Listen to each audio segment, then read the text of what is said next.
Decepticons! Our victory against the Autobots is now assured. Scourge, you will lead a force to Autobot City, while Scourge will attack Iacon. Well, go!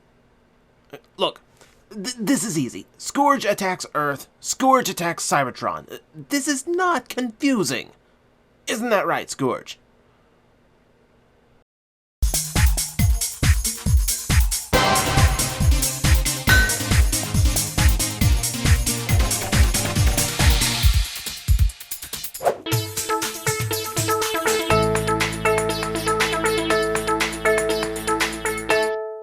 So when Hasbro showed off a new deluxe Optimus based on his laser G2 mold, everyone had the same reaction. When do we get Scourge? And Hasbro said, you don't. We really don't feel like making a truckload of money. That's when FunPub came to the rescue, in one of their few decisions I actually agree with, producing it themselves for their subscription service. Incidentally, I wouldn't own this thing if it weren't for my buddy Visible Ninja. He does his own thing on YouTube. I left the link in the description, so check him out sometime. That out of the way, Evil Black Truck. TF Wiki calls this a racing truck, but I don't know. It just seems like a sleek semi to me. Then again, I know absolutely squat about racing trucks. If I can count on TFCC for anything, it's slavish attention to accuracy.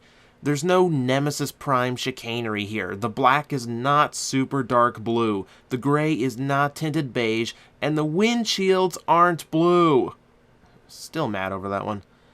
There's no mistaking this is Black Convoy, and I mean that, right down to the upside down G2 Autobot symbols on the doors. No pink plastic, but hey, I call upgrade. This thing is catered to collectors in every detail. If there's a drawback in deco, it's the door windows that are painted red.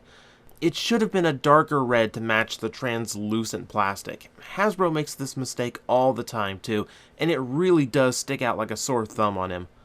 Mold-wise, I'm quite a fan of this toy. I like its more aerodynamic shape, gives it a more aggressive feel. There's also some nice elements of hiding things in plain sight, like the gas tanks on the side that are actually the forearms in robot mode, and the rear that's actually the feet but boxed off. Keeps it from having the usual defect of Optimus where his toes stick out the back of the vehicle. It also looks very clean, especially in the rear where panels hide the legs and give it a more solid look, though the trailer hitch does scream, "I'm gonna turn into something." Still, nice integration idea. Overall, it works a lot better as a vehicle than the first release, which was trying to be a little G2 and a little movie and kind of failing at both. And the colors just didn't blend in vehicle mode at all.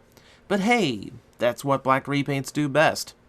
Transformation seems simple at first, but there's a lot of little complexities, like the trailer hitch transforming into a sword, and a lot of panels that not only make vehicle mode look more solid, but fold into robot mode to make it look cleaner too, which is a really good touch.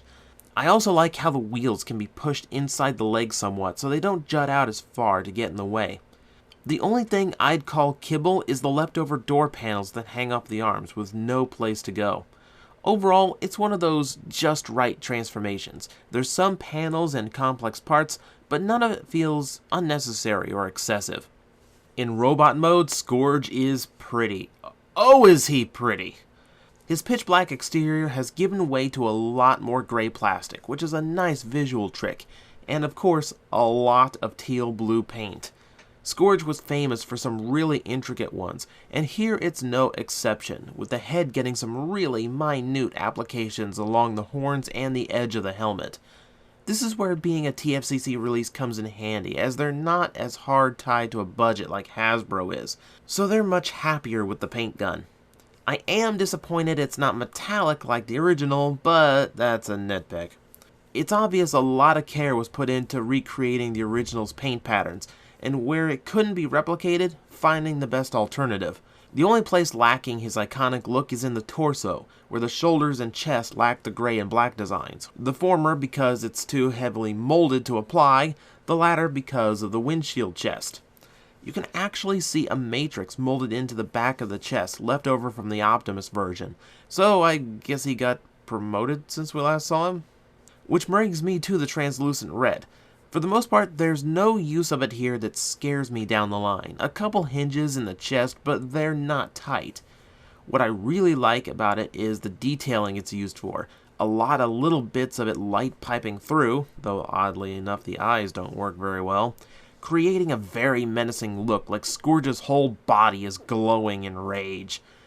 Don't see why he's so mad though. I wish my paint job was this good. Then there's Articulation. Hoo boy, here we go. Neck is ball jointed with a lot of range of motion to it. Shoulders have two joints, one forward and back, one outward, which is restricted by the tires. Bicep swivel and 90-degree elbows are in the arms as well. There's a very restricted waist joint, ball-jointed hips, thigh swivel, and hinged knees.